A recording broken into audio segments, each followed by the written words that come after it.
विवाद आज की स्पीच के अंदर मैं आपको बताऊंगा कि हमारे मौजूदा ज़माने की जो नस्ल है, जो न्यू जनरेशन है, जो आने वाली नस्ल है, वो कितनी फास्ट हो गई है, कितनी तेज़ हो गई है, कितनी इंटेलिजेंट हो गई और कितनी हाजिर दिमाग हो गई है।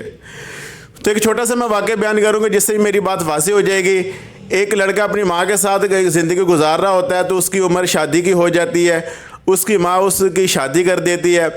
शादी के बाद जो बहू आती है घर के में, जो उस लड़के की बीवी बनकर जो लड़के घर में आती है, तो उसको घर के काम काज करने की आदत नहीं होती और घर के काम काज बिल्कुल ही नहीं करती।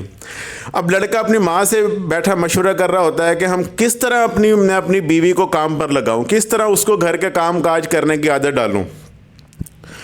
तो बेटा अपनी माँ से कहता है कि इस तरह करते हैं कि सुबह मेरे कमरे के बाहर हम दोनों खड़े हो जाएंगे। जब मैं काम पर जाने लगूंगा तो आप मुझसे ये कहना कि बेटा आप काम पर चले जाओ, मैं झाड़ू दे देती हूँ। तो मैं कहूँगा माँ जी रहने दो, आप बूढ़ी हो गई हैं, आपकी उम्र काम करने की नहीं रही है, आप आराम करें, मैं झाड़ू देकर फिर काम पर चला जाऊँगा।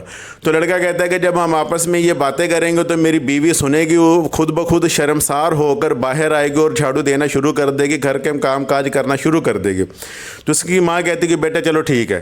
जब सुबह के वक्त आता है तो काम पर जाने से पहले बेटा अपनी माँ से कहता है कि माँ जी आप रहने दे, मैं झाड़ू दे देता हूँ। तो माँ अपने बेटे से कहती है कि बेटा आप रहने दे, मैं झाड़ू दे देती हूँ। तो बीवी जो होती है ना अंदर बैठी, इन दोनों माँ बेटे की बातें सुन रही होती है, काफ़ी देर तक सुनती रहती है। आखिर वो भी गुस्सा खाकर बाहर आ जाती है और बाहर आकर अपने मियाँ से कहती है कि आप दोनों झगड़ा क्यों कर रहे हैं, आप इस तरह करें, अब आप काम पर चले जाएं, अब माँ जी झाड़ू दे देती हैं, जब आप शाम को काम से वापस आएंगे फिर आप झाड़ू दे देना। तो आप लड़ाई झगड़ा क्यों कर रहे हैं, ये झाड़ू देना होता है ना, घर की सफाई करनी होता है, आप बारी बारी कर लें, इसमें झगड़े वाली तो कोई बात नहीं है। ये बात कहकर वो कमरे में चली जाती है। बेटा और माँ एक दूसरे के मुँह की तरफ देखते रहते हैं कि ये इसने क्या कह दिया।